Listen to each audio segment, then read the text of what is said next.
छतावर कोणी आहे? ही भयंकर गोष्ट आहे बेगमपुराची। बेगमपुरा एक छोटस गाव होतं। गावामध्ये सरकारी बँकेची एक ब्रांच होती। सुधीर, बायको दिव्या आणि 7 वर्षांची मुलगी मायरा सोबत शहरातून बेगमपुराला शिफ्ट झाला होता। सुधीर बँक मॅनेजर होता। त्याची पोस्टिंग बेगमपुराला झाली होती। बँकेने सुधीरला एक जागा दिली जी फारच शांत ठिकाणी होती। पूर्ण घर पाहिल्यावर सुधीर, दिव्या आणि मायरा छतावर आले। किती छान मोकळी हवा आहे ना? हो ना, आणि टेरेस फारच मोठं आहे। इथे तू सगळे कपडे आरामात सुकवू शकतेस। आणि मी इथे खेळू सुद्धा शकते। मायराचं म्हणणं ऐकताच सुधीर आणि दिव्या हसू लागले। दुसऱ्या दिवशी सुधीर बँकेत निघून गेला आणि दिव्या घरातली कामं करू लागली। मायरा टीव्ही बघून बघून कंटाळली आणि वर छतावर गेली आणि एकटीच बसून छतावर राजा राणीचा खेळ खेळू लागली। मायराकडे भरपूर खेळणी होती, ज्याच्यामध्ये राजा राणी पासून छोटासा गॅस, चमचे, लाटणं सारं काही होतं। राजा राणीचं लग्न तर झालं, आता राणी राजासाठी जेवण बनवणार। राजा बाबांसारखा ऑफिस मध्ये जाईल आणि राणी आईसारखं किचन सांभाळेल। ये! तेव्हा दिव्याने मायराला आवाज दिला। मायरा, कुठे आहेस ग? मायरा, जेवण तयार आहे, ये पटकन। मायरा, माझ्या राणीचं सुद्धा जेवण तयार आहे। राजा राणी, तुम्ही नंतर खा, आधी मी जेवून येते, ओके? असं म्हणताच मायरा छतावरून खाली गेली। इथे सुधीर ऑफिस मध्ये बसून आपलं काम करत होता। नारायण, साहेब, आधीच्या मॅनेजर्सच्या ज्या काही फाईल्स पेंडिंग आहेत त्या सगळ्या टेबलावर ठेव। होय साहेब, आता आणतो। साहेब, एक गोष्ट विचारायची होती। हो हो, विचार ना। तुम्ही बँकेने दिलेल्या त्या घरामध्येच राहता ना? हो, पण का रे, काय झालं? काय नाही, फाईल्स घेऊन येतो। इथे जेवण झाल्यावर मायरा छतावर आली। अचानकपणे ती जोरात किंचाळली। मायराचा आवाज ऐकताच दिव्याचं विश्वच हललं। ती पळत पळत छतावर आली। काय झालं मायरा? तू ठीक आहेस ना? काय झालं बाळा? आई, खाली बघ ना। दिव्याने खाली पाहिलं, तीही चक्रावली। मायराने बनवलेलं राजा राणीचं घर कोणीतरी उद्ध्वस्त करून टाकलं होतं। कुणी आलं होतं का छतावर? माहित नाही, मी तर खाली गेले होते। तेव्हा अचानकपणे पिवळ्या पिवळ्या डोळ्यांची एक काळी मांजर छताच्या भिंतीवरून मायरा आणि दिव्याला न्याहाळत होती। मायरा घाबरली। आई, कॅट! ओ, तर ही महाराणी आली होती तुझा खेळ बिघडवायला। मांजर पळाली आणि दिव्या मायराला घेऊन खाली आली। Sir, files. नारायण, मला एक गोष्ट सांग, आधी जो मॅनेजर होता, काय नाव त्याचं? रस्तोगी साहेब। हा, रस्तोगी। मला सांग, त्याचा मृत्यू कसा झाला होता? सुधीरचा प्रश्न ऐकून नारायण घाबरला। अरे सांग ना बाबा। रस्तोगीच्या नंतर आलेले सगळे मॅनेजर्स त्यांनी 4 दिवसातच आपली बदली करून घेतली। तरीही नारायण गपचूप उभा होता। ठीक आहे बाबा, सांगायचं नसेल तर नको सांगूस। संध्याकाळी माझ्यासोबत घरी चल, घर जरा व्यवस्थित लावायचंय, येशील ना? अरे उत्तर तरी दे। संध्याकाळ झाली होती। मायरा कार्टून बघत होती आणि दिव्या अंगणामध्ये तुळशीच्या समोर दिवा लावत होती। अचानक सोसाट्याचा वारा सुरू झाला आणि दिवा विझला। ओह! अचानकपणे छतावरून तुळशीवर कोणाची तरी काळी सावली पडली आणि तुळस मलूल दिसू लागली। हे काय? छतावर कुणीतरी आहे बहुतेक। दिव्याने वळून छताच्या दिशेने पाहिलं तर तिला एक सावली पळताना दिसली। कोण? कोण आहे छतावर? मायरा, मायरा! आई, मी कार्टून बघते, प्लीज डोंट डिस्टर्ब मी। मायरा तर हॉल मध्ये, तर मग नक्कीच छतावर कोणीतरी आहे। दिव्या शिड्या चढून छतावर आली तर वर कोणीही नव्हतं, पण झोपाळा मात्र झुलत होता, ज्याचा किरकिरणारा आवाज इरिटेट करत होता आणि टिपॉयवर कोणीतरी जळती सिगरेट सोडून गेलं होतं. सिगरेट? सुधीर तर अजून परत नाही आले. मग ही सिगरेट कुणाची आहे?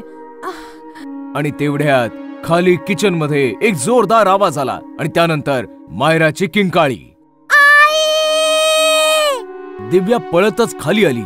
किचन मध्ये दुधाचं भांड खाली जमिनीवर पडलं होतं. सगळं दूध पसरलं होतं. तेवढ्यात सुधीर पण नारायण सोबत घरी पोहोचला होता. काय झालं? दूध सांडलं? कदाचित मांजरीने केलं असणार. दिव्याने भांड उचललं तर भांड्याच्या तोंडावर रक्त लागलं होतं.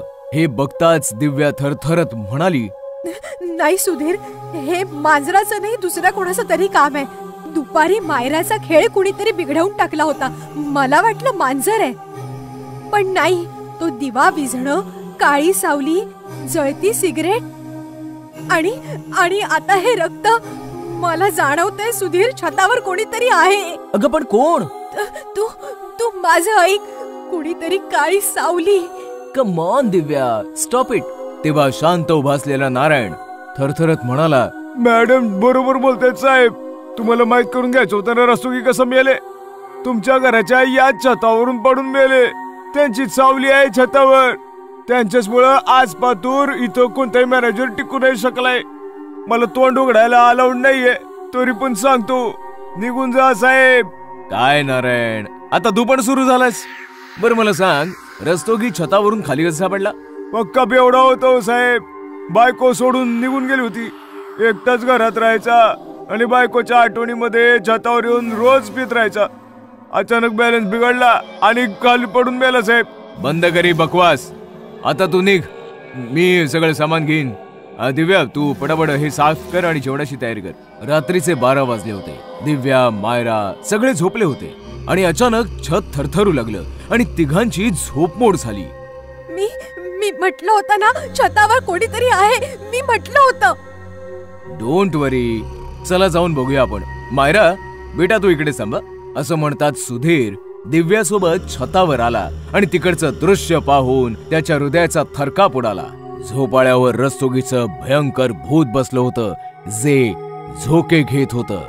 झोपाळ्याचा तो किरकिरणारा आवाज शांतता भंग करत होता आणि अचानकपणे तो झोपाळा थांबला. तुम्ही लोक अजून इकडे जात?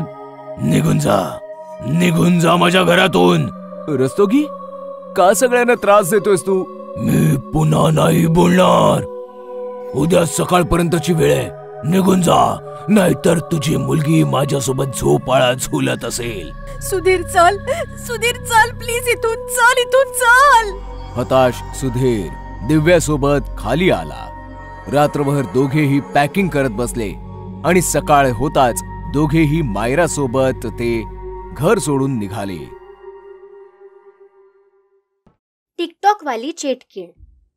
मुंबईमधल्या SKS कॉलेजमध्ये रवी इंजिनिअरिंग शिकत होता.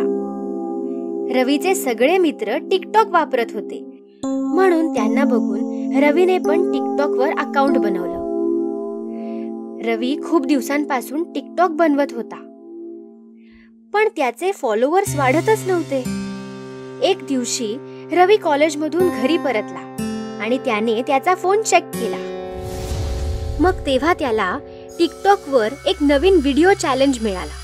त्या व्हिडिओमध्ये एक मुलगी शहरातल्या सुनसान अशा बिल्डिंग मध्ये जाऊन डेअर डेव्हिल म्हणते आणि इतर टिकटॉक लोकांना असेच करण्यासाठी ती आव्हान देते. मुंबईतील त्या वास्तूबद्दल अनेक अफवा पसरल्या होत्या. रवीने फॉलोअर्ससाठी आव्हान स्वीकारले.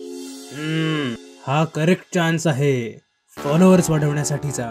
रवीचा मित्र अरुणने त्याला बिल्डिंग मध्ये जाण्यास मना केले, पण तरी तो मानला नाही आणि दुसऱ्याच दिवशी तो त्या भूतिया बिल्डिंग मध्ये टिकटॉक व्हिडिओ बनवण्यासाठी निघून गेला.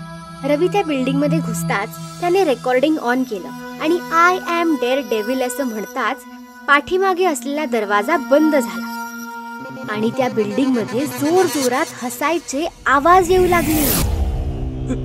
काय काय यार, मस्करी करू नका. जे कुणी असेल समोर या. तेवढ्यात एक भयानक चेटकीण त्याच्या समोर येते आणि रवीचे मोबाईलवर रेकॉर्डिंग करू लागते. मज्जा नाहीये ही, मृत्यू. तुझा मृत्यू होणार आहे. हे म्हणत ती रवीवर हल्ला करते आणि त्याला मारून टाकते. रवी सारखाच आरिफ नावाचा मुलगाही त्या बिल्डिंग मध्ये चॅलेंजसाठी आला होता. मग त्या चेटकिणीने त्यालाही मारलं आणि त्याचा व्हिडिओ बनवला आणि टिकटॉकवर अपलोड केला. रोज रोज होणाऱ्या मृत्यूंमुळे लोक घाबरली आणि त्यांनी टिकटॉक चालवणंच बंद करून टाकलं. आणि जर चुकूनही कोणी त्या चेटकिणीचा टिकटॉक व्हिडिओ पाहिला तर मग तो हिप्नोटाइज होऊन जातो आणि मग त्या भुताटकी बिल्डिंग मध्ये जातो आणि मग ती टिकटॉक वाली चेटकिण त्यांना क्रूरपणे मारून टाकायची. टिकटॉक वाल्या चेटकिणीची खबर संपूर्ण शहरात पसरली. एक दिवशी अरुण त्याच्या काकांना रवी बद्दल सांगतो. मुलांना 10 वेळा सांगितलं ती बिल्डिंग झपाटलेली आहे, त्यापासून दूर राहा, पण आजकालची मुलं आणि मग पश्चाताप करतात. नाही काका, मला काहीतरी वेगळं वाटतंय. जर त्या बिल्डिंग मध्ये चेटकीण आहे तर ती त्या चॅलेंज वाल्या मुलीला का पकडत नाही? तू बरोबर बोलतोयस, पण याचं खरं उत्तर तर ती मुलगीच देऊ शकते. मग सगळे मिळून पोलीस स्टेशनला जातात आणि आव्हान देणाऱ्या मुलीची चौकशी करतात. काही वेळ फाईल्स पाहिल्यानंतर काही महिन्यांपूर्वीच हा अहवाल दाखल झाला होता. तिचे नाव श्रुती आहे आणि ती 2 महिन्यांपासून बेपत्ता आहे. मग तिने हा व्हिडिओ कसा आणि का बनवला, हे प्रकरण काहीसं गंभीर वाटतंय. मग पोलीस त्या बिल्डिंगची तपासणी करायला जातात, पण तिथे त्यांना काहीच मिळत नाही. सर, ती चेटकीण टिकटॉक व्हिडिओ बनवणाऱ्यांनाच मारते, त्यामुळे कदाचित टिकटॉक केल्यावरच समोर येईल. मग अरुण रेकॉर्डिंग चालू करून म्हणतो, आय एम डेअर डेव्हिल, आणि ते म्हणताच ती चेटकीण सगळ्यांसमोर येते. अरे वा, आज मरण्यासाठी पूर्ण वरात आली आहे. ठीक आहे, मी तुमची पाठवणी पण एकदम चांगल्या रीतीने करीन. आणि मग ती चेटकीण अरुणवर वाट, ज्याच्यामुळे चेटकीण तडफडू लागते. सांग, का मारतेस लोकांना? सांग, नाहीतर तुला तावीज घालून आता जाळून टाकेन. माझ्या मृत्यूचा बदला. मी टिकटॉकवर खूप प्रसिद्ध होते आणि त्यामुळे माझ्या मित्रांना माझा हेवा वाटायचा. एक दिवशी माझ्या एका मित्राने मला टिकटॉक व्हिडिओ बनवण्यासाठी या बिल्डिंग मध्ये आणलं आणि मारून टाकलं. या टिकटॉक मुळे माझा मृत्यू झाला आहे. म्हणूनच मी सगळ्या टिकटॉक वापरणाऱ्यांना नाही मारून टाकत तोपर्यंत माझ्या आत्म्याला शांतता नाही मिळणार. असं म्हणत ती चेटकीण ते तावीज तोडून फेकून देते आणि मग त्या पोलीस इन्स्पेक्टरला पकडून हवेत उडवून टाकते. ती चेटकीण इन्स्पेक्टरला मारणारच असते तेव्हा, थांब मुली, त्यांना सोड, यात त्यांचा काही दोष नाही, सोड त्यांना. तिच्या आई वडिलांना पाहून चेटकीण शांत होऊन जाते आणि रडायला लागते. मी इन्स्पेक्टर आहे, मी तुला न्याय मिळवून देईन.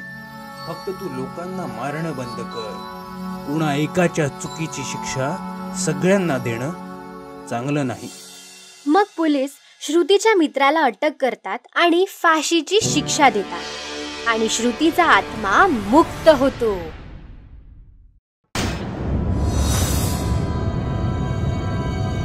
दोन महिन्यांपूर्वी एका प्रसिद्ध अभिनेत्याने कुशल सिंग राजपूतने त्याच्या घरी फाशी लावून आत्महत्या केली आणि टीव्ही मीडियाला मात्र बातम्यांचं रान मोकळं मिळालं. सकाळ संध्याकाळ रात्रंदिवस फक्त हीच एक बातमी टीव्हीवर सुरू. आणि नवनवीन अँकर्स पण प्राईम टाइम वर झळकू लागल्या. अशीच एक अँकर होती, नाव होतं जिया. खूपच पॅशनेट अँकर. जवळपास 2 महिन्यांपासून ह्याच न्यूजवर काम करत होती. अखेर का केली कुशल सिंगनी आत्महत्या? का पडला कुशल सिंग ड्रग्जला बळी? की मिळाला त्याला प्रेमात धोका? हे फक्त आम्ही तुम्हाला सांगू शकतो. मग रहा आमच्या सोबत. मी आहे तुमची होस्ट जिया शर्मा. अचानकपणे स्टुडिओमध्ये शॉर्ट सर्किट होतं. लाईट्स जातात आणि शूटिंग पूर्णपणे थांबतं. What the hell? अरे लाईव्ह शो आहे बाबा. हॅलो, मी काहीतरी विचारतेय. सॉरी मॅडम, पूर्ण सिस्टम जळलीये. हे असं अचानक कसं काय झालं काय माहित नाही, पण आता लाईव्ह जाणं शक्य नाहीये. व्हॉट? डोंट वरी जिया, आज आराम कर. उद्या ये, आपण रेडी राहू. हे ऐकताच हताश जिया लिफ्ट पर्यंत येते. तर लिफ्ट मॅन म्हणतो, सॉरी मॅडम, लिफ्ट पण चालत नाही. असं म्हणून तोही निघून जातो. चालत कशी नाही? मी पण पाहते ना. असं म्हणताच जिया लिफ्टचं बटन दाबते आणि लिफ्ट उघडते. बघितलं ना, चालू आहे. सगळे कामचोर आहे तिकडे. जिया लिफ्ट मध्ये तर येते, पण ती लिफ्ट तिला कुठे घेऊन जाणार आहे हे तिलाच माहित नव्हतं. खाली गेल्यानंतर जियाला लक्षात येतं की एक माणूस सतत लिफ्टची बटणं दाबतोय.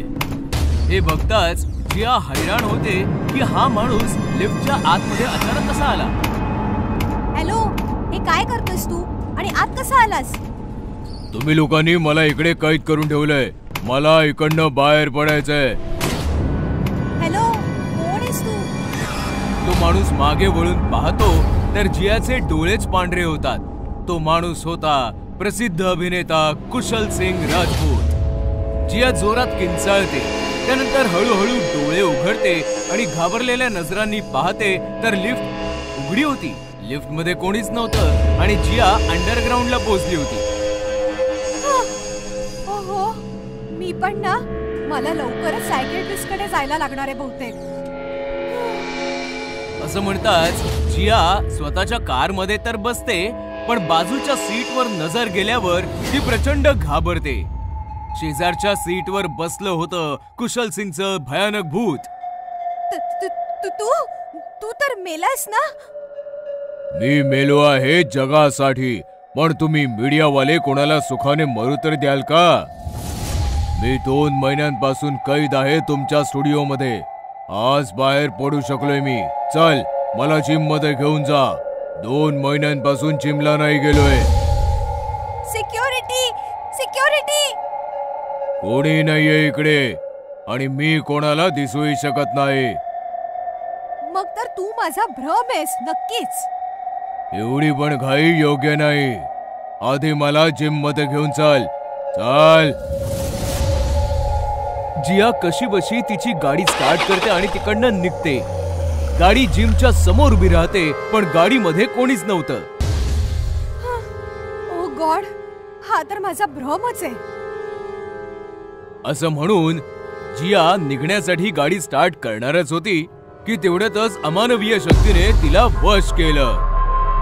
जिया गाडीतनं खाली उतरते आणि जिमच्या बंद फाटकाच्या समोर उभी होते.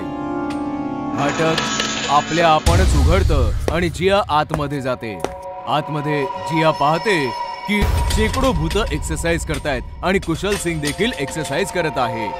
काही वेळ जिया हे दृश्य पाहते खरी, पण जशी ती शुद्धीवर येते हे दृश्य पाहून ती वेडी होते. तिथे तिथे पळत पळत ती ओरडू लागते.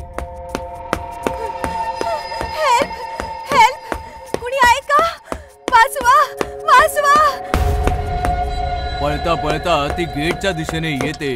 गेट उघडण्याचा प्रयत्न करते, पण गेट उघडत नाही. जिया मागे वळून पाहते तर सगळी भूतं कुशल सिंग समवेत हसत तिच्या जवळ येत आहेत. त्यांच्या हास्यामध्ये जियाचं ओरडणं दबून जातं. भूतं आणखी जवळ येतात. जिया गेटला चिकटून उभी आहे आणि भयंकर भूतं तिच्या इतक्या जवळ येतात तर पाहते की ती एका फ्लॅटच्या बेडवर झोपलेली आहे आणि कुशल सिंग कानांमध्ये हेडफोन टाकून म्युझिक एन्जॉय करत आहे. मी इथे कशी? हा तर तुझा बेड आहे ना? हो, हा माझा फ्लॅट आहे आणि मी तुला इकडे घेऊन आलो आहे. मी आधी पण इकडे आले. माहितीये, पूर्ण मीडिया टीम घेऊन आली होतीस माझ्या मेल्याच्या नंतर. तू मला इथे का घेऊन आलास? काही सांगायला आणि काही समजवायला. जिम मध्ये एवढी सगळी भूतं कोण होती? ते सर्वही अभिनेते होते आणि त्यांनी माझ्यासारखीच आत्महत्या केली होती. कोणी करिअरने फ्रस्ट्रेटेड होता तर कोणी पर्सनल लाईफ मुळे. ते भटकतायत कारण की त्यांच्याकडे कोणीही लक्ष दिलं नाही आणि मी भटकतोय कारण की मीडिया मला सोडत नाहीये. मीडियाच्या कारणामुळे मला मुक्ती मिळत नाहीये. म्हणजे हा माझा भ्रम नाहीये? तू खरंच कुशलचं भूत आहेस? अजूनही विश्वास बसत नाहीये? मीडियावाले तर कुठल्याही गोष्टीवर पटकन विश्वास ठेवतात. उद्या संध्याकाळी तू स्टुडिओ मध्ये येऊ शकतोस का? प्राईम टाइम साठी मला इंटरव्ह्यू देऊ शकतोस? जर तू उद्या आलास ना तर माझं लाईफ बनेल. कुशलचा सुसाईड आणि कुशल शेट्टी भेट, नुसत्या विचारानेच मला वेळ लागलाय. फक्त तू हो म्हटलं पाहिजेस. जियाचं हे बोलणं ऐकून कुशल अगदी वेडा होतो. आतापर्यंत शांतपणे बोलणारा कुशल खूपच आक्रमक होतो. त्याचे डोळे, त्याचं वर्तन पूर्णपणे बदलून जातं. मूर्ख मुली, तुम्ही लोक तुमच्या सवयींपासून कधी नाही सुधारणार. मी आज तुझ्या स्टुडिओ मध्ये शॉर्ट सर्किट केलं, तुला इथपर्यंत घेऊन आलो. हे काय तुला इंटरव्ह्यू देण्यासाठी, तुझं करिअर बनवण्यासाठी नाही. मला मुक्ती पाहिजे. मी फक्त तुला हे समजवायला आलोय. पण कुत्र्याचं शेपूट हे वाकडच असतं हे मला आता कळलंय. आता मी तुला सोडणार नाही, कोणत्याही मीडिया पर्सनला सोडणार नाही. सगळ्यांना मारून टाकेन, अगदी क्रूरपणे. जिया घाबरते. कुशल जियाला उचलतो आणि पंख्यावर लटकवलेल्या दोरीला तिला अडकवतो. जिया गयावया करू लागते. नाही, प्लीज प्लीज सोड मला. सॉरी मला जाऊ दे, मला जाऊ दे. आता मी कोणालाही नाही सोडणार. सगळ्यांना संपवून टाकेन. जो माझं नाव घेऊन टीव्हीवर ओरडतो त्या सगळ्यांचा मृत्यू होईल. माझ्या हातून मृत्यू. असं म्हणून कुशल रस्सी खेचतो. जिया तडफडून मरून जाते. बोरवेल वालं भूत. गोष्ट आहे पुण्याची. रश्मी आणि निखिल पती पत्नी होते. सॉफ्टवेअर कंपनीमध्ये काम करत होते आणि शहराच्या बाहेर भाड्याच्या जागेत राहायचे. तासन तास प्रवास आणि त्यात फ्लॅटचं भाडं. यापेक्षा तर आपण पुण्यातच एखादा नवीन फ्लॅट घेऊया. आपलं सेव्हिंगही बऱ्यापैकी आहे. रश्मीचं म्हणणं ऐकून निखिलने घर खरेदी करण्याचा निर्णय घेतला आणि त्याच्या मित्राच्या मदतीने सदानंद नावाच्या माणसाला भेटला ज्याला घर विकायचं होतं. हे बघा, प्रभात रोडवर एक मोठं घर आहे. तसं तर काकांचं आहे, पण काकांना मूलबाळ नव्हतं त्यामुळे घर मला देऊन गेले ते. मी US ला शिफ्ट होतोय म्हणून घर विकायचंय. रश्मी आणि निखिलने घर पाहिलं तर त्यांना खूप आवडलं. त्यांनी घर विकत घेतलं आणि सदानंद US ला निघून गेला. काही दिवस गेले. रश्मी आणि निखिल नवीन घरात सेटल झाले होते. त्यांचं डेली रुटीन पण खूप चांगलं चाललं होतं. एके दिवशी रश्मी आणि निखिल झोपले होते की अचानक एका आवाजाने रश्मी जागी झाली. आवाज फार भयानक होता. सदानंद, मी तुला सोडणार नाही. आवाजाने विचलित होऊन रश्मी बेडमधनं उठली आणि चालत चालत एका रूमच्या समोर येऊन थांबली. रूमचं टाळं आपोआप तुटलं. दरवाजा पण आपोआपच उघडला आणि रश्मी रूम मध्ये आली. रूमच्या मधोमध एक फार मोठी बोरवेल होती ज्यातून फार विचित्र आवाज येत होते. अचानकपणे रश्मीच्या पाठीवर कोणीतरी हात ठेवला. रश्मीने मागे वळून पाहिलं तर मागे निखिल उभा होता. रश्मी, अगं इकडे काय करतेस? निखिलचं लक्ष बोरवेलकडे जाताच तो चकित झाला. सदानंदने आपल्याला सांगितलं का नाही की या रूम मध्ये बोरवेल आहे? आपण ही रूम कधी व्यवस्थित नाही पाहिली.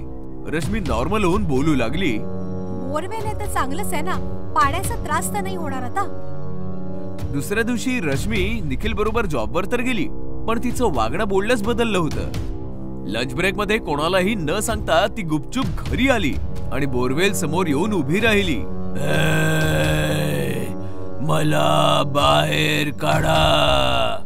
रश्मीने बोरवेलचा स्विच ऑन केला आणि गार्डन मध्ये येऊन झाडांना बोरवेलचं पाणी देऊ लागली. पाण्यामुळे अख्ख्या कॉलनीमध्ये दुर्गंधी पसरली. लोक नाक तोंड बंद करून घराच्या बाहेर पडली आणि दुर्गंध वाढला. लोकांनी नोटीस केलं की रश्मी दुर्गंधीयुक्त पाण्याने गार्डनला भिजवते. लोक ओरडत रश्मीच्या दिशेने आली. अगं हे सडका पाणी आहे, थांब थांब. लोकांचं म्हणणं ऐकताच जोर जोराने रश्मी हसू लागली आणि पाण्याच्या धारेने तिने लोकांना भिजवायला सुरुवात केली. दुर्गंधीयुक्त पाणी शरीरावर पडताच लोक पळाली. संध्याकाळ होताच निखिल घरी आला तेव्हा त्याने पाहिलं गार्डन मधील सगळी झाडं वेली सुकली होती. निखिलला राग आला आणि तो आतमध्ये किचन मध्ये आला तर रश्मी जेवण बनवत होती. काय गरज होती कॉलनीतल्या लोकांसोबत मूर्खपणा करायची? वेडी म्हणतायत तुला. काय गरज काय होती बोरवेल सुरू करायची? जेवण तयार आहे, हात पाय धुवून घे. रश्मीचा आवाज विचित्र होता, जणू कोणी पुरुष बोलतो आहे. काय झालं रश्मी? दुपारी ऑफिस मधनं पटकन आलीस? माझी तब्येत ठीक नव्हती. काय झालंय तुझ्या तब्येतीला? का असं बिहेव करतेस तू? मध्यरात्र झाली होती. निखिल झोपला होता. अचानक एका भयानक आवाजाने त्याची झोप मोड झाली. सदानंद मी आलो आहे. निखिल घाबरला. त्याने पाहिलं तर बिछाण्यावर रश्मी नव्हती. अचानकपणे त्याची नजर सीलिंग वर गेली तेव्हा त्याचे डोळे विस्फारले गेले. रश्मी वर लटकलेली भयानक भूत बनली होती. जोर जोरात ओरडत होती.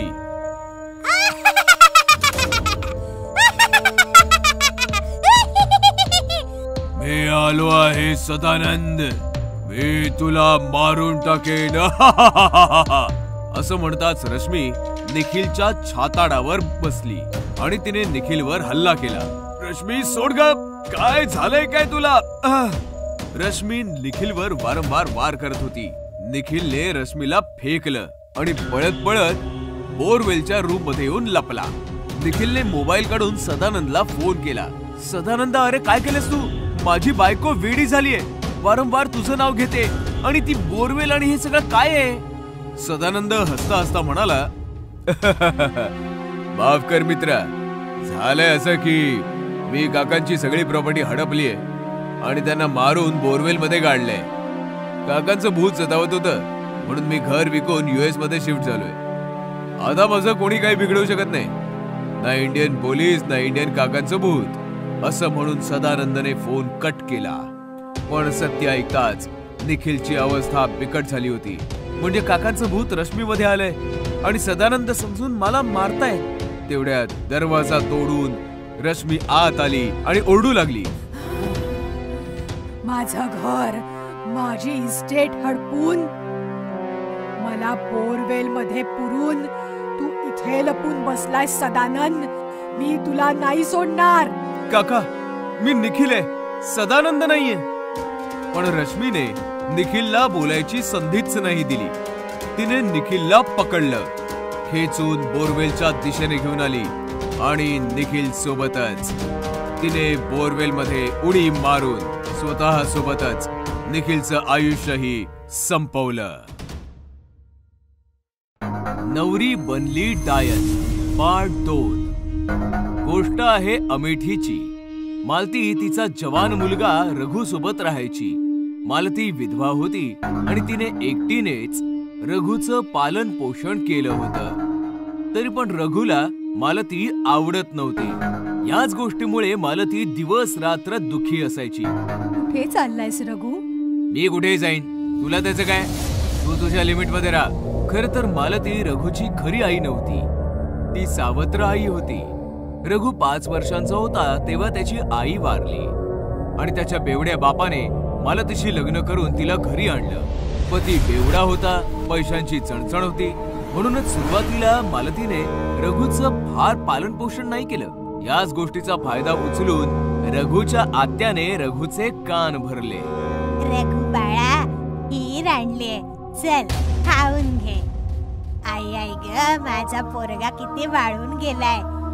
सावत्र आई नक्कीच जेवायला देत नसणार. काय करणार, सावत्र आया असतातच तशामुळे. पिक्चर मध्ये बघितलंय ना, सांभाळून राहा त्या जखिणीपासनं. आत्या सतत विष कालवत राहिली आणि काही दिवसातच रघुला मालतीचा तिरस्कार वाटू लागला. कमकुवत बेवड्या बापाचं एकदम निधन झालं आणि रघु मालतीपासनं खूप दुरावला. पण मालतीचं रघुवर तिच्या जीवापाड प्रेम होतं. तिने चहाचं दुकान उघडून रघुचं पूर्ण पालन पोषण केलं. हळूहळू परिस्थिती बदलली, पण रघु मात्र काही बदलला नाही.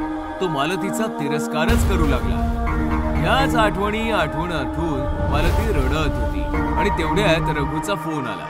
मालती फोनवर रघु सोबत बोलली, तर ती हैराण झाली, कारण की रघु कोण्या मुलीसोबत लग्न करून आला होता. तेव्हा रघुची आत्या आली. अगं मालती, आपला रघु बायकोला घेऊन येतोय. नुसती बघत उभी काय राहिलीस? नव्या नवरीच्या स्वागताची तयारी कर. मालतीने काही न सांगता पटापट सगळ्या तयारी केल्या. दरवाजाच्या मधोमध तांदळाने भरलेलं एक मापटं ठेवलं. गृहप्रवेशाच्या सर्व तयाऱ्या झाल्या. अर्ध्या तासानंतर रघु त्याची बायको घेऊन आला. बायको खूपच सुंदर होती. बाळा, हे मापटं ठेवलंय ते उलाट आणि आधी. आत्या आणि रघु गप्पा मारण्यात दंग होते, तर मालती मुलीचा गृहप्रवेश करण्यात. नवरीने तिचा उजवा पाय उचलून मापट्याच्या दिशेने वळवला, तर तिचा पाय बघून मालतीचं डोकं चक्रावलं. तिचा पाय अगदी उलटा होता. विवाहितेने उलट्या पावलांनी तांदळाचं मापटं उलाटलं आणि मालतीकडे पाहून फार विचित्रपणे हसली. मालती घाबरली आणि घाबरून स्वतःच्या रूम मध्ये गेली. रघुला कळलंच नाही की मालतीला अचानकपणे असं काय झालं. मी म्हटलं होतं ना तुला, या हडळीला तुझ्या लग्नामुळे आनंद झाला नसणार. बिचाऱ्या नव्या नवरीचं स्वागत पण नीट नाही केलं. काही हरकत नाही, मी आहे ना, मी सगळी तयारी केलेली आहे. चल बाळा, तुझ्या खोलीत चल. आत्या नवरीला घेऊन निघाली आणि रघु तिथेच उभ्या उभ्या मालतीच्या रूमकडे रागाने पाहू लागला. अर्धी रात्र उलटली होती. मालती तिच्या रूम मध्ये फार टेन्शन मध्ये होती आणि तेवढ्यात आत्या तिकडे आली. अगे स्वार्थी बाई, नव्या नवरीला तिथेच सोडून पळून आलीस तू? त्या मुलीशी लग्न करून रघुने चांगलं नाही केलं. ती मुलगी नाही, हडळ आहे. हडळ आहे ती. आता तर तू हेच म्हणणार, तुझा प्लॅन फसलाय ना आता. कोणता प्लॅन? तुझ्या भावाच्या मुलीला रघुच्या गळ्यात बांधायचं होतं ना तुला, पण मी असं होऊ नाही दिलं. तुम्ही पहिल्यापासून ओळखता या मुलीला? मुलीला नाही ओळखत मी, पण रघुने भेटवलं होतं मला हिला. प्रेम करतो तो तिच्यावर. मग मी म्हटलं लग्न करून टाका. खूप चुकीचं केलं तुम्ही. रघुचं आयुष्य उद्ध्वस्त केलं. आत्या तिथून रागावून निघून गेली आणि लपून रघुच्या रूमच्या समोर आली. आता बघते मी आत दोघांमध्ये काय मस्ती चाललीये. आत्याने हळूच हाताने दरवाजा तर तो पटकन उघडला. आतमध्ये रघु बिछाण्यावर झोपला होता, पण नवी नवरी मात्र बिछाण्यावर नव्हती. अरे, ही नवी नवरी कुठे निघून गेली? तेव्हा बुवाची नजर वर फॅनवर गेली आणि तिचे डोळे विस्फारले. लग्नाच्या कपड्यात एक भयानक म्हातारी डायन फॅनला उलटी लटकून फिरत होती आणि आत्याकडे पाहून जोर जोरात हसत होती. नाही सोडणार, कोणालाच नाही सोडणार, सगळ्यांना मारून टाकेन. आत्या तिकडनं पळाली आणि सरळ मालतीच्या रूम मध्ये आली. खरंच बोलत होतीस तू, ती मुलगी एक भयानक हडळ आहे. मी तर तिचे उलटे पाय आधीच बघितले होते. मग तेव्हा काही बोलली का नाहीस तू? हे राम, आता काय होणार? काय फायदा? मी सांगितलं जरी असतं तरी तुम्ही माझ्यावर विश्वास ठेवला नसता. ते सगळं सोड आणि हे सांग की रघुला कसं वाचवायचंय. ती हडळ रघुला नाही सोडणार. तुम्ही काळजी नका करू, मी अजून जिवंत आहे. तुम्ही चला, माझ्या बरोबर चला. आत्या आणि मालती पळत पळत रघुच्या रूम मध्ये गेल्या तर डायन रघुच्या छातीवर बसून त्याला चावत होती. रघु जोर जोरात ओरडत होता, लग्न करायचंय, मधुचंद्र करायचंय. बघ तू आता, बघच मी तुला कसं उद्ध्वस्त करून टाकते. आत्या वाचव, मला वाचव आत्या. ते दृश्य फारच भयानक आणि विचित्र होतं. आत्या ते दृश्य बघून मागे झाली आणि रूमचा दरवाजा बाहेरनं बंद करून स्वतःच्या घरी पळाली. आत्या, आत्या वाचव. तुझी आत्या तर पळून गेली रघु, पण तुझी आई आहे. घाबरू नकोस, घाबरू नकोस रघु. डायनने रघुला सोडलं आणि ती उलट्या पावलांनी चालत मालतीच्या दिशेने वळाली. आई सांभाळ, ती तुझ्या दिशेने येते. रघुच्या तोंडून पहिल्यांदा आई शब्द ऐकून मालतीमध्ये जणू 10 हत्तींचं बळ आणि खूप सारी ताकद आली. डायनने तिच्यावर उडी मारली आणि मालतीने फार बहादुरीने तिला चकमा दिला आणि स्वतःला वाचवलं आणि पटकन डायनचे पाय पकडून तिला उलट लटकवलं. डायन तडफडू लागली, जोर जोरात किंचाळू लागली. सोडा, सोडा मला, मारून टाकीन मी, मारून टाकीन सगळ्यांना. सोडा. रघु, रघु पळून जा, रघु पळून जा.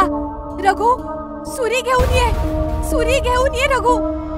नाही आई, मी तुला सोडून कुठेच नाही जाणार. नाही बाळा, पळून जा. मी हिला आता आणखी नाही सांभाळू शकत. हडळीची ताकद तिच्या पायांमध्ये असते. मला हिचे पाय कापून टाकायचे. हे ऐकताच डायन अजून जोरात किंचाळली. पाय कापू नकोस, पाय नको कापूस माझे, पाय नको कापूस. रघुला समजलं आणि आत्याने बाहेरून बंद केलेला दरवाजा आतून तोडून एक सुरी घेऊन आला. रघुने पटकन डायनचे दोन्ही पाय कापले. डायन कोण्या जनावरासारखी जोरात किंचाळली आणि शांत झाली. डायन मेली होती. मालतीने पटकन डायनचं शरीर जमिनीवर सोडलं.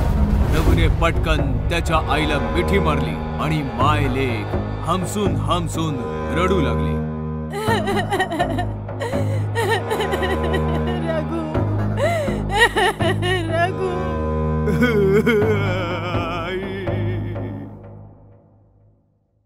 बऱ्याच वर्षांपूर्वी एक गाव होतं. त्या गावात फारच कमी मुली होत्या आणि ह्याच कारणामुळे त्या गावातील बऱ्याच मुलांची लग्न होऊ शकत नव्हती आणि ते सर्व ब्रह्मचारी होते. एका दिवशी त्या गावातील एका मुलाने मंगलने निश्चित केलं की तो दुसऱ्या गावात जाईल आणि तिथल्या एखाद्या मुलीला पसंत करून तिच्याशी लग्न करेल. आई, मी दुसऱ्या गावातून तुझ्यासाठी एक सुंदर अशी सून घेऊन येईन. मंगल दुसऱ्या गावाकडे निघाला खरा आणि चालता चालता तो एका घनदाट जंगलामध्ये पोहोचला. जर मी चांगल्या रस्त्याने गेलो तर मला दुसऱ्या गावात पोहोचेपर्यंत किमान 2 दिवस लागतील आणि मी जंगलाच्या रस्त्याने गेलो तर मी दुसऱ्या गावामध्ये एकाच दिवसामध्ये पोहोचेन. हा विचार करून त्याने जंगलाचा रस्ता धरला. मी त्या गावातल्या सर्वात सुंदर मुलीशी विवाह करेन. तो असा विचार करून चाललाच होता की त्याच्या समोर अचानकपणे एक सुंदर अशी मुलगी धावत पळत आली. मला वाचवा, ते लोक मला मारून टाकतील. कोण आहेस तू? माझं नाव मंजू आहे, मला वाचवा. तू काळजी करू नकोस, चल माझ्यासोबत. मंगलने मंजूला सोबत घेतलं आणि तिथे झाडाच्या मागे लपला. काही माणसं तिथे आली आणि बराच वेळ शोधल्यानंतर ती तिथनं निघून गेली. थँक्यू, तुम्ही माझा जीव वाचवलात. त्यांनी मला शहरातून उचलून आणलं होतं आणि मला जाळून माझा त्यांना बळी द्यायचा होता. तू काळजी करू नकोस, ये ना, मी तुला तुझ्या घरी सोडतो. पण माझ्या घरी कोणीही नाहीये. पण तुमचं नाव काय आहे? माझं नाव मंगल आहे आणि मी जवळच्याच एका गावात लग्नासाठी मुलगी शोधायला चाललोय. आणि मग मंगलने थोडा विचार केला आणि मग म्हणाला, काय तू माझ्याशी लग्न करायला तयार आहेस? तुम्ही माणूस म्हणून खूप चांगले आहात, म्हणूनच मी तुमच्याशी लग्न करायला तयार आहे. हे ऐकून मंगल फारच खुश झाला आणि तो मंजूला सोबत घेऊन त्याच्या घरी परतला. आई, मी तुझ्यासाठी सून घेऊन आलोय. देव जे करतो ते चांगलंच करतो. आणि मग फार धूमधडाक्यामध्ये मंगल आणि मंजूचं लग्न संपन्न झालं. लग्नाच्या दुसऱ्या दिवशीच ते दोघं हनीमून साठी नैनितालला गेले. अख्खा दिवस फिरल्यामुळे ते दोघं फार थकले. मंगल मंजूला म्हणाला, तू हॉटेलमध्ये जाऊन जरा आराम कर, मी बाजारातनं काही सामान घेऊन येतो. हा. मंजूने मान्य केलं. ती हॉटेलला परतली आणि मंगल बाजारात निघाला. काही वेळानंतर मंगल हॉटेलला परतला. पण जसा तो हॉटेलच्या रूम मध्ये परतला तो हैराण झाला. मंजू मोकळ्या केसांसोबत आरशा समोर बसली होती आणि आरशामध्ये तिचं हडळीचं भयानक रूप दिसत होतं. तू हडळेस? चला, आता तुला कळलेलंच आहे, तर आता मला लपून बसायची काहीच गरज नाहीये. नीट बघ जरा. हडळ, मी हडळ. माझं नाव मंजू नाही, मंजुलिका आहे. मंजुलिका हडळ. तू माझ्याशी खोटं का बोललीस? त्या दिवशी ते लोक मला जाळून मारून टाकणार होते, तेव्हा मी तुला पाहिलं आणि मी तुझ्याकडे मदत मागितली. आणि जेव्हा तू मला तुझ्याशी लग्न करण्याविषयी विचारलंस, तेव्हा त्या लोकांच्या तावडीतून सुटण्यासाठी मी तुझ्याशी लग्न करायला तयार झाले. पण तू तर हडळ आहेस, मी हडळीशी लग्न कसं काय करू शकतो? अरे, आपलं लग्न तर झालेलंय, आता तर फक्त हनीमून बाकी आहे. पण मी तुझ्यासोबत हनीमून कसा साजरा करू? हनीमून तर तुला करावाच लागेल, नाहीतर मी तुला मारून टाकेन. तुझ्याकडे उद्या सकाळपर्यंतचा वेळ आहे, नीट विचार कर. तुला माझ्या सोबत हनीमून करायचंय की मग मरायचंय?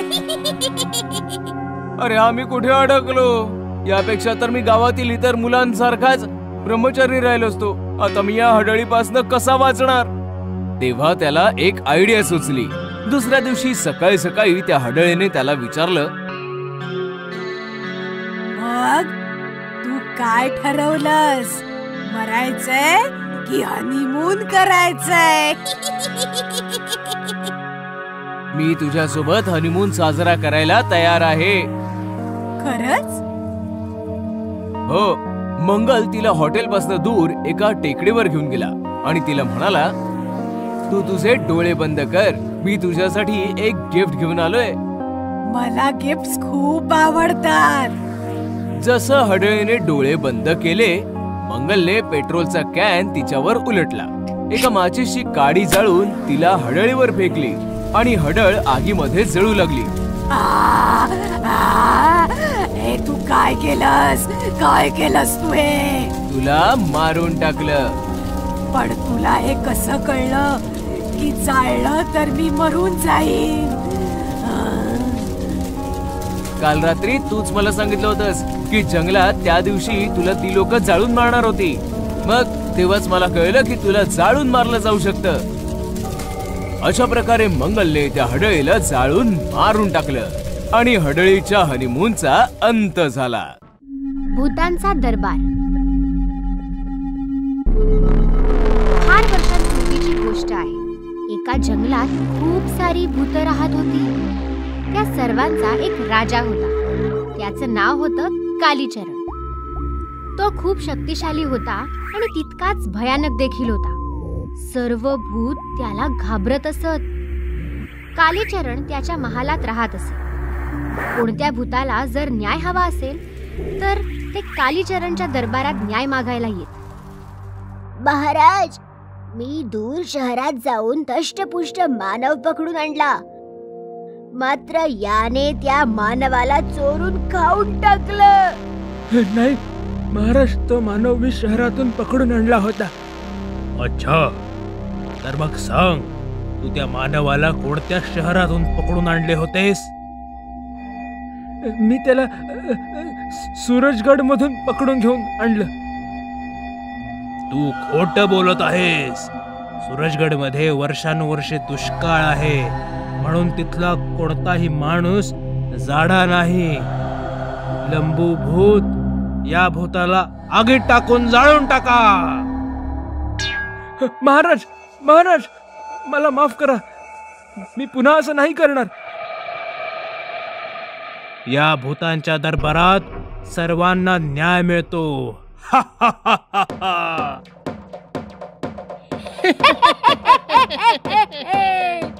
दरबारात बसलेले सर्वजण जोर जोरात हसू लागतात. एक दिवस त्या जंगलातून राजू नावाचा माणूस जात होता. तितक्यात काळ्या आणि लाल अशा 2 भूतांनी त्याला पाहिले. इतका जाडा माणूस, याला तर मीच खाणार. ती दोन्ही भूत उडत उडत राजूकडे जाऊ लागतात आणि दोघंही राजूला पकडतात.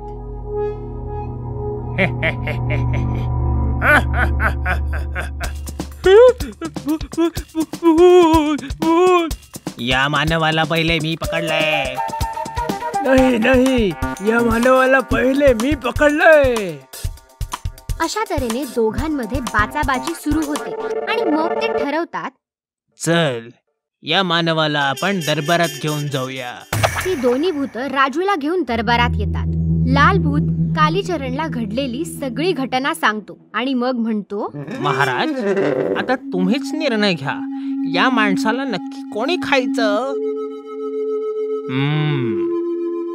हे मानव, तूच सांग, या दोघांपैकी सर्वात आधी तुला कोणी पकडलं? इतकी भूत पाहून राजू घाबरतो आणि मग रडू लागतो. मला जाऊ द्या, मी चुकून जंगलात आलो, मला जाऊ द्या.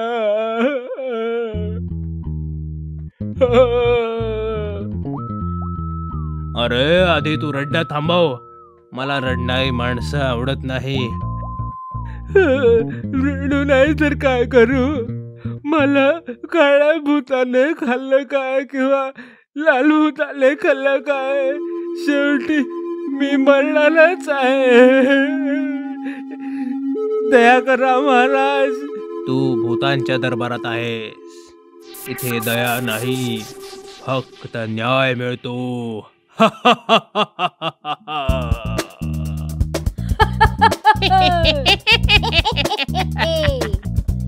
चला आता ठरवूया की या माणसाला तुम्हा दोघांपैकी याला कोण खाणार.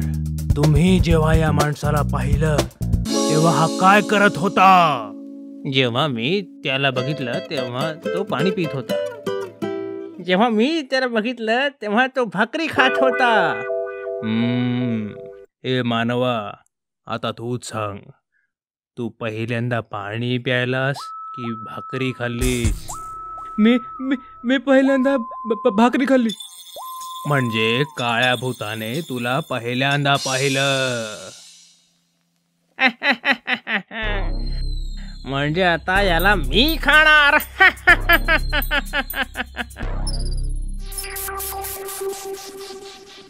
म्हटलं होतं ना, भूतांच्या या दरबारात सर्वांसोबत न्याय होतो. तितक्यात राजूला एक कल्पना सुचते आणि तो म्हणतो, पण भूतांच्या महाराजा, तुम्ही त्या लहान भूताबरोबर अन्याय केला. तू काय म्हणतोयस?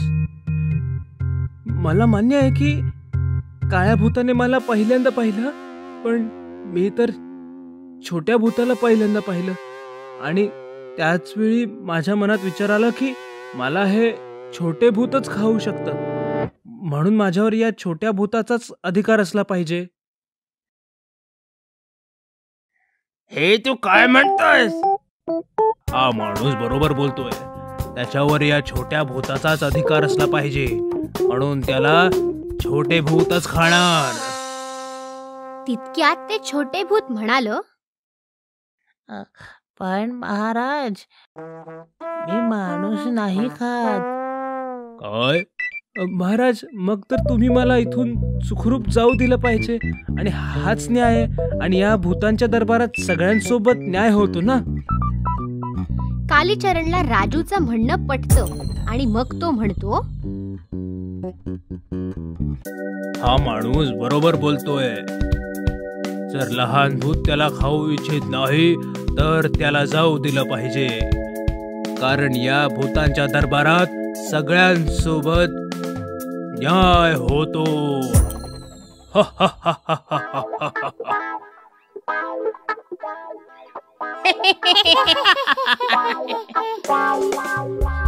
अशा हुशारीने राजू इतक्या भयंकर भूतांमधून सुखरूप बाहेर पडतो आणि काळे आणि लाल भूत अशा तऱ्हेने त्याला पाहतच राहतात.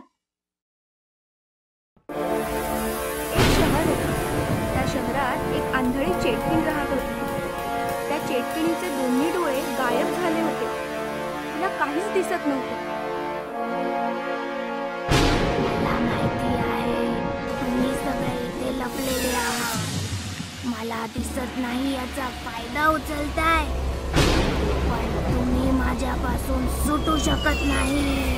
लपून बसलेले लोक ती त्यांच्या दिशेने येत असल्याचे पाहून श्वास रोखून धरतात. थरथर कापायला पळून जाण्याचा प्रयत्न करतात. काही जमिनीवर शांतपणे झोपतात. त्यातल्या एकावर चेटकिणीचा पाय पडतो. ती त्याला पकडायला गेल्यावर तो पळू लागतो. माझ्याशी हुशारी, पण मी या खेळाचा आनंद घेत आहे. मी पाहते तुम्ही किती दूर पळतात. चेटकीण धावणाऱ्या माणसाकडे हात पुढे करते. तिचा हात मोठा होऊ लागतो. तो माणूस हातातून निसटण्याचा प्रयत्न करतो, पण चेटकीण त्याला पकडते आणि स्वतःकडे ओढते. पळून चाललास कुठे? माझ्या तावडीतून सुटून तर दाखव. सोड मला, मला वाचवा वाचवा. तुला काय हवं आहे? तू मला का पकडलायस? सगळ्यात आधी मी तुझे डोळे काढीन आणि स्वतःला लावीन, आणि मग तुला घरी नेऊन खाईन. चेटकीण त्या माणसाचे दोन्ही डोळे उचलून माणूस वेदनेने ओरडू लागतो. चेटकीण ते डोळे स्वतःला लावते. अरे वा, तुझे डोळे तर मस्त आहेत. मी अगदी स्पष्टपणे पाहू शकते. चल, माझ्या जेवणाची वेळ झाली आहे. चल घरी जाऊ. चेटकीण त्या माणसाला पाठीवर घरी घेऊन येते आणि खाऊन टाकते. चेटकीण तिच्या डोळ्यांनी पाहू शकत होती, परंतु एक समस्या होती. तिने लावलेले डोळे 24 तासच काम करायचे. 24 तासांनी डोळे खराब व्हायचे आणि चेटकीण पुन्हा आंधळी व्हायची. मग काय, आंधळी चेटकीण मग बाजारात यायची आणि माणसांचे डोळे फाडून पुन्हा नवीन डोळे लावायची. चेटकिणीची दहशत संपूर्ण मार्केटामध्ये पसरली आणि दुकानदारांनी मार्केट बंद करण्याचा निर्णय घेतला.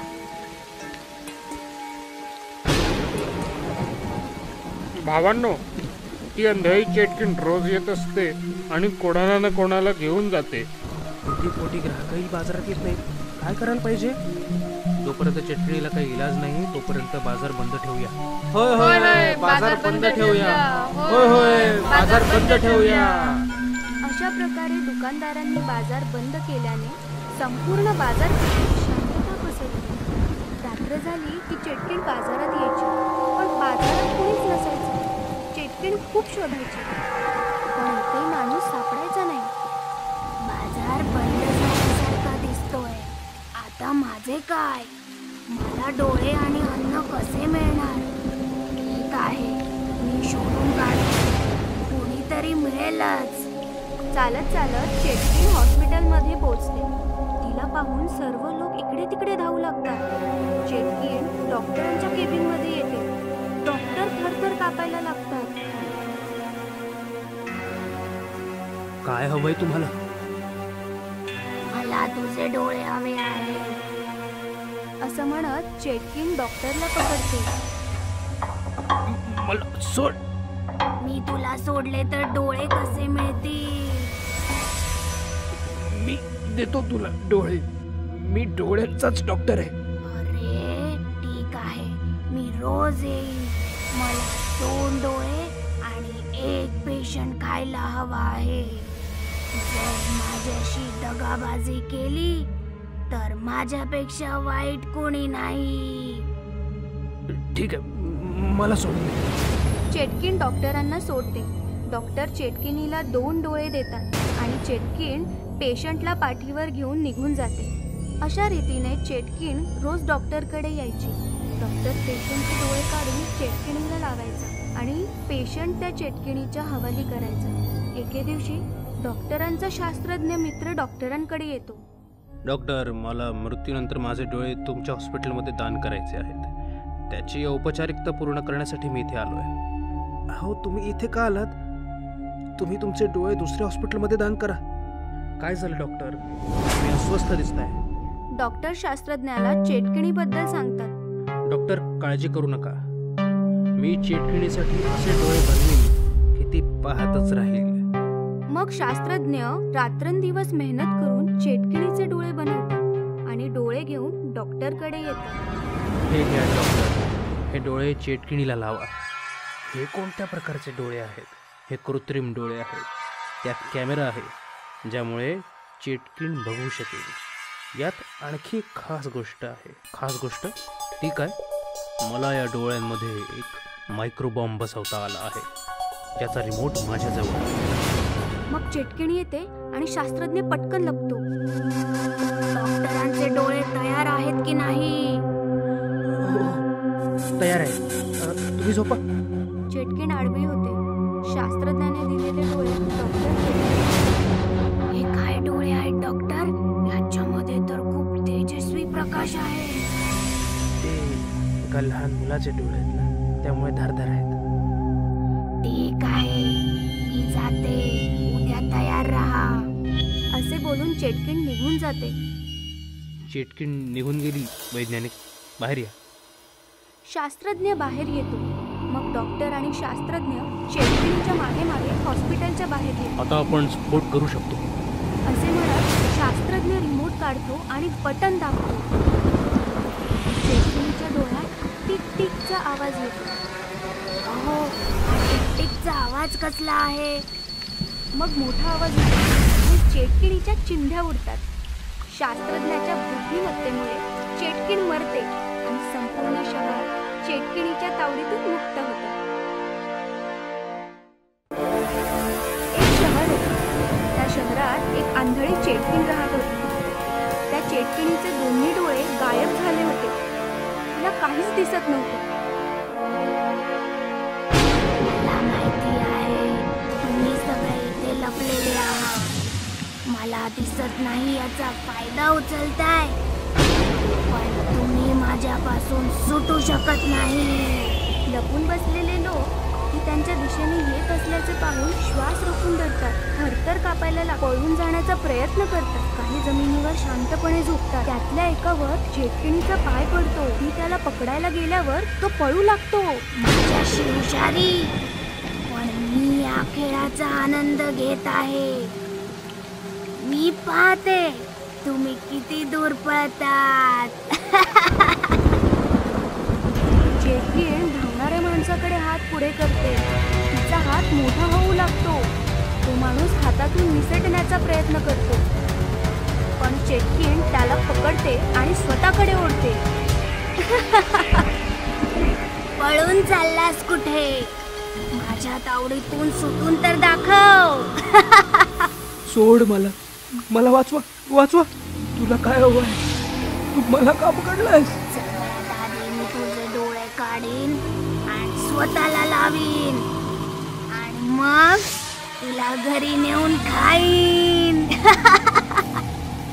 चेटकिण त्या माणसाचे दोन्ही डोळे माणूस वेदनेने ओरडू लागतो. चेटकिण ते डोळे स्वतःला लावतो. अरे वा, तुझे डोळे तर मस्त आहेत. मी अगदी स्पष्टपणे पाहू शकते. चल, माझ्या जेवणाची वेळ झाली आहे. चल घरी जाऊ. चेटकिण त्या माणसाला पाठीवर घरी घेऊन येते आणि खाऊन टाकते. चेटकिण तिच्या डोळ्यांनी पाहू शकत होती, परंतु एक समस्या होती. तिने लावलेले डोळे 24 तासच काम करायचे. 24 तासांनी डोळे खराब व्हायचे आणि चेटकिण पुन्हा आंधळी व्हायची. मग काय? आंधळी चेटकिण मग बाजारात यायची आणि माणसांचे डोळे फाडून पुन्हा नवीन डोळे लावायची. चेटकिणीची दहशत संपूर्ण मार्केटामध्ये पसरली आणि दुकानदारांनी मार्केट बंद करण्याचा निर्णय घेतला.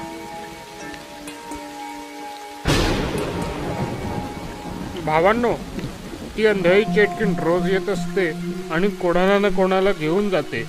पोटी ग्राहकही बाजारात येत नाहीत. काय करायला पाहिजे? जोपर्यंत चटणीला काही इलाज नाही तोपर्यंत बाजार बंद ठेवूया. होय होय बाजार बंद ठेवूया. होय होय बाजार बंद ठेवूया. अशा प्रकारे दुकानदारांनी बाजार बंद केल्याने संपूर्ण बाजारपेठेत शांतता पसरली. रात्र झाली की चेटकीण बाजारात यायची, पण बाजारात कोणीच नसायचं. चेटकीण खूप शोधायची, पण ते माणूस सापडायचा नाही. बाजार बंद झाल्यासारखा दिसतोय. आता माझे काय? मला डोळे आणि अन्न कसे मिळणार? ठीक आहे, मी शोधून काढते. कोणीतरी मिळेलच. चालत चालत चेटकीण हॉस्पिटलमध्ये पोहोचते. तिला पाहून सर्व लोक इकडे तिकडे धावू लागतात. चेटकीण डॉक्टरांच्या केबिनमध्ये येते. डॉक्टर थरथर कापायला लागतात. काय हवंय तुम्हाला? मला तुझे डोळे हवे आहेत. असं म्हणत चेटकीण डॉक्टरला पकडते. मला सोड. मी तुला सोडले तर डोळे कसे मिळतील? मी देतो तुला डोळे. मी डोळ्यांचाच डॉक्टर आहे. अरे ठीक आहे, मी रोज येईन. मला 2 डोळे आणि 1 पेशंट खायला हवा आहे. जर माझ्याशी दगाबाजी केली तर माझ्यापेक्षा वाईट कोणी नाही. ठीक आहे, मला सोड. चेटकीण डॉक्टरांना सोडते. डॉक्टर चेटकिणीला 2 डोळे देतात आणि चेटकीण पेशंटला पाठीवर घेऊन निघून जाते. अशा रीतीने चेटकीण रोज डॉक्टरकडे यायची. डॉक्टर पेशंटचे डोळे काढून चेटकिणीला लावायचा आणि पेशंट त्या चेटकिणीच्या हवाली करायचा. एके दिवशी डॉक्टरांचा शास्त्रज्ञ मित्र डॉक्टरांकडे येतो. डॉक्टर, मला मृत्यूनंतर माझे डोळे तुमच्या हॉस्पिटलमध्ये दान करायचे आहेत. त्याची औपचारिकता पूर्ण करण्यासाठी मी इथे आलोय. हो, तुम्ही इथे का आलात? तुम्ही तुमचे डोळे दुसऱ्या हॉस्पिटलमध्ये दान करा. काय झालं डॉक्टर? तुम्ही अस्वस्थ दिसताय. डॉक्टर शास्त्रज्ञाला चेटकिणीबद्दल सांगतात. डॉक्टर, काळजी करू नका. मी चेटकिणीसाठी असे डोळे बनवीन की ती पाहतच राहील. मग शास्त्रज्ञ रात्रंदिवस मेहनत करून चेटकिणीचे डोळे बनवतात आणि डोळे घेऊन डॉक्टरकडे येतात. हे घ्या डॉक्टर, हे डोळे चेटकिणीला लावा. हे कोणत्या प्रकारचे डोळे आहेत? हे कृत्रिम डोळे आहेत. त्यात कॅमेरा आहे ज्यामुळे चेटकीण बघू शकेल. यात आणखी एक खास गोष्ट आहे. खास गोष्ट ती काय? मला या डोळ्यांमध्ये एक मायक्रोबॉम्ब बसवता आला आहे, ज्याचा रिमोट माझ्याजवळ आहे. मग चेटकिणी येते आणि शास्त्रज्ञ पटकन लपतो. डॉक्टरांचे डोळे तयार आहेत की नाही? तयार आहे. तुम्ही झोपा. चेटकीण आडवी होते. शास्त्रज्ञाने दिलेले डोळे डॉक्टर हे काय डोळे आहेत डॉक्टर? याच्यामध्ये तर खूप तेजस्वी प्रकाश आहे. ते एका लहान मुलाचे डोळे आहेत ना, त्यामुळे धारदार आहेत. ठीक आहे, मी जाते. उद्या तयार राहा. असे बोलून चेटकीण निघून जाते. चेटकीण निघून गेली. वैज्ञानिक, बाहेर या. शास्त्रज्ञ बाहेर येतो. मग डॉक्टर आणि शास्त्रज्ञ चेटकिणीच्या मागे मागे हॉस्पिटलच्या बाहेर येतो. आता आपण स्फोट करू शकतो. असे म्हणत शास्त्रज्ञ रिमोट काढतो आणि बटन दाबतो. चेटकिणीच्या डोळ्यात टिक टिकचा आवाज येतो. अहो, हा टिक टिकचा आवाज कसला आहे? मग मोठा आवाज येतो आणि चेटकिणीच्या चिंध्या उडतात. शास्त्रज्ञाच्या बुद्धिमत्तेमुळे चेटकीण मरते आणि संपूर्ण शहर चेटकिणीच्या तावडीतून मुक्त होतं.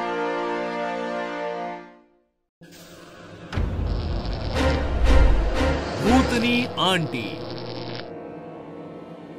बऱ्याच वर्षांपूर्वी जंगलामध्ये एक ताकदवान भूतनी तिच्या मुलीसोबत राहत होती. भूतनी तिच्या मुलीची खूप काळजी घ्यायची. ती जंगलातून रोज नवनवीन प्राणी आणून तिला खाऊ घालायची. आई, हा ससा खूपच मऊ आहे, पण हा ना खूपच छोटा होता. उद्या ना तू माझ्यासाठी खूप मोठी म्हैस घेऊन ये. ठीक आहे बाळा. माझी मुलगी छोटी छोटी म्हैस मागते मोठमोठी. अशीच वेळ निघून गेली आणि भूतनी आता म्हातारी झाली आणि आजारी पडू लागली. आता तिच्या जागी तिची मुलगी शिकार करून आणू लागली.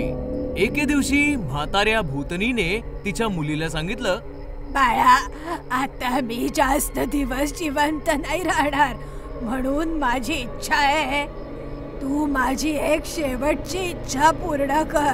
सांग आई. जेव्हा मी छोटीशी होते तेव्हा माझी आई माझ्यासाठी शहरातून एक जाडजूड आणि मऊ मऊ माणसाचा मुलगा खायला घेऊन आली. माझी इच्छा आहे की मरण्याच्या आधी पुन्हा एकदा मी माणसाच्या मुलाची चव घ्यावी. ठीक आहे आई, मग तुझ्या पुढच्या वाढदिवसाला आपण माणसाच्या मुलाची चव चाखू. मानवाच्या मुलाच्या शोधात भूतनी शहराच्या दिशेने निघाली. जंगलातून मी आले, शहराकडे मी जाईन. माणसाचं पोर खाऊन माझ्या आईचा वाढदिवस साजरा करीन. शहरामध्ये पोहोचून तिने बरीचशी मुलं पाहिली, पण एकही मूल तिला आवडलंच नाही.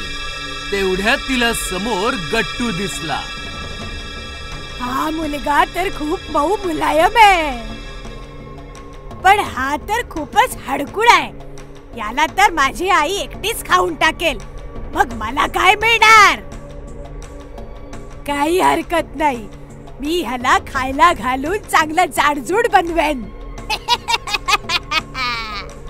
आणि तिने एका सुंदर आंटीचं रूप घेऊन गट्टूच्या शेजारी राहायला आली. आणि मग तिने एक दिवस गाजराचा हलवा बनवला आणि गट्टूकडे आली. मी गट्टूसाठी गाजराचा हलवा आणलाय. Thank you aunty.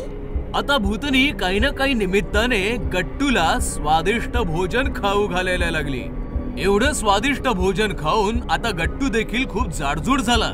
भुक्या भूतनीचं जेवण जेवून गट्टू झाला जाडजूड. आता जाड्या गट्टूला खाऊन भूतनी पण होईल जाडजूड.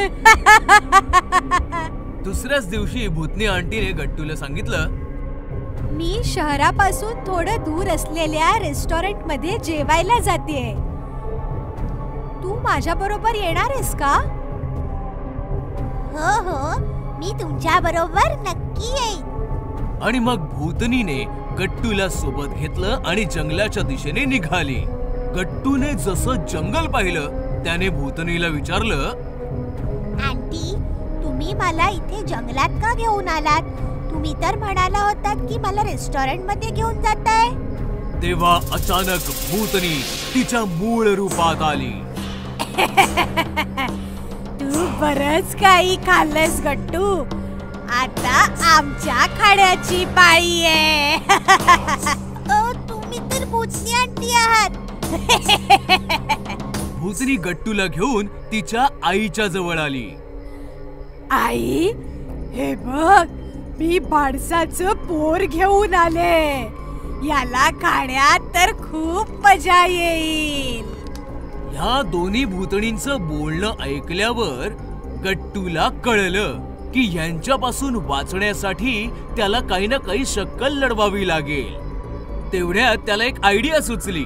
आता तुम्ही मला खायचं ठरवलेलंच आहे, तर तुम्ही मला खा. पण तुमच्यापैकी माझं काळीज कोण खाणार?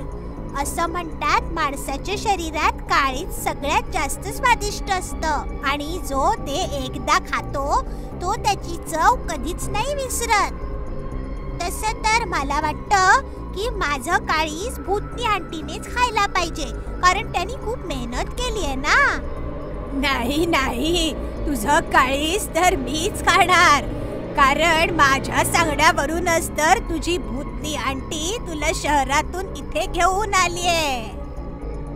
पण मेहनत तर जास्त मीच केलीये ना, जेव्हा मी लहान होते तेव्हा माझ्या आईने मला मुलाचं काळीज खायला नव्हतं घातलं, म्हणून याचं काळीज तर मीच खाणार. असं कसं? मेहनत तर जास्त मी केलीये, मग याचं काळीज मीच खाणार.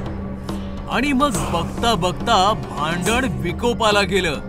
म्हाताऱ्या भूतणीने भूतणीवर खूप जोरात प्रहार केला. मग भूतणीनेही म्हाताऱ्या भूतणीला बेदम चोपलं. अशा प्रकारे दोघी आपसात भांडत मेल्या आणि गट्टू मात्र तिकडनं सुखरूप पळाला.